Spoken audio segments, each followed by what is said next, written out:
We have here Mr. Ashish Ray. Ashish Ray, Mr. That was the debut match for you and for Mansoor Ali Khan Pataudi as a commentator. Yes, this was November 1975, and it was a test match between India and Sri Lanka. It was an unofficial test Yeah. match, but nevertheless a test match. And this was just before Sri Lanka acquired full membership of the ICC and therefore became players of official test matches. Now, Nagpur was the venue, and it so happened it was my debut as a ball by ball commentator and For All India Radio. All India Radio, Yeah. and Tiger Patodi, who had decided to retire from Test cricket. Yeah. For him, it was the first Test match as an expert commentator. So it was wonderful because only about 6, 8 months earlier, he was captaining India against the West Indies in a famous series. It was a 5 test series where Tiger was brought back as captain of India. And India lost the first 2 test matches, won the next 2, the third and fourth. And then came the climax in Mumbai in the 5th test match, which the West Indies won. And therefore, they won the series 3-2. But Tiger told me that he was having difficulty with his eyesight and he was not able to see the ball as well as he needed to. And you have to see it well in order to play Test cricket. And you had a bowler like Andy Roberts, who was so quick Yeah. at that time, and his bowling coming straight at your body. And I still remember Tiger in the Calcutta Test match in the 74-75 winter series, he was hit on the jaw by an Andy Roberts bouncer. And so he left the field bleeding. And then he came back. He retired hurt for a while and then he came back and he simply went smack, smack, and smack, hooking Andy Roberts left, right, and center for a magnificent innings of about 38, 39. And yet, he still felt that he was not seeing the ball properly, so he retired. And as I said, by the end of the year, that is November 75, he was doing expert commentary. Alongside you. As you are from Bengal, you saw 2 players from Bengal in that test match, Gopal Bose and Varun Burman. What would you say about their performance? I think both Gopal Bose and Borun Borman were very promising cricketers. One of the handicaps that Gopal had, he was a very close friend of mine, and was that he used to wear glasses.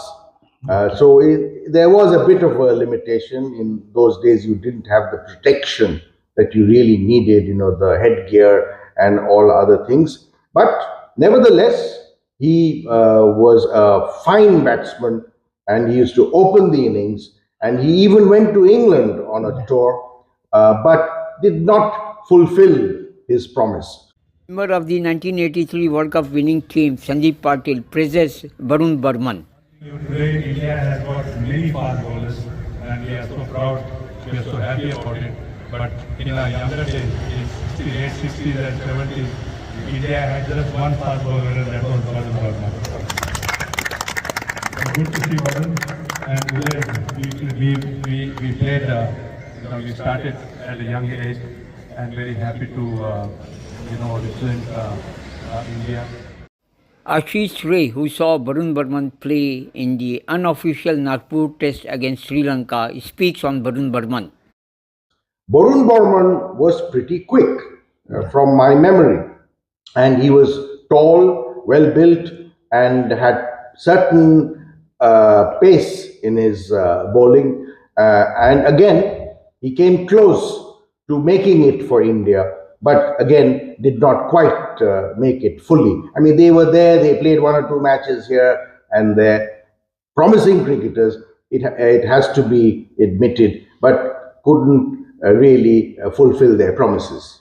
Do you think that players from Bengal didn't get their chance during those times? I think there was an element And of Varun Burman was not allowed to bowl in the second innings in that very Nagpur test, there was an element of neglecting players from bias yeah. in team selection. Because in that era, it is true to say that the Indian team was rather Bombay centric.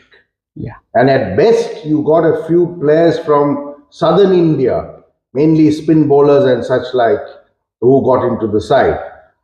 Northern India had very few, and Eastern India was also neglected. There was a very promising batsman from Eastern India called Ramesh Saxena, who again was talented but did not get the breaks that he ought to have got. And therefore, there was a lean period until Dilip Doshi came along, and he came along in the late 1970s and played very good cricket for a while. There is another case of Shyam Sundar Mitra. He was most promising. Raju Mukherjee, Raja Mukherjee. What would you say about these players from Bengal? Shyam Sundar Mitra. I think Shyam Sundar Mitra certainly deserved at least one look in as far as playing for India was concerned. I thought technically he was an excellent batsman. He wasn't an attacking player, but his defense was very good. And I dare say that they could have given him a chance. One problem about Shyam Sundar was that he was a very poor fielder. And that, I think, went against him. And there was, of course, Amber Roy, who had much flair, a nephew of Pankaj Roy, who did play a little bit more than Shyam Sundar did, was a delightful left-hander, very elegant, drove the ball through the covers with great skill. In fact, when I first saw Saurav Ganguly, I was reminded of Amber Roy. A similar kind of player, left-hander, driving the ball magnificently through the covers. But yes, there were lots of people who could have made it, but never did.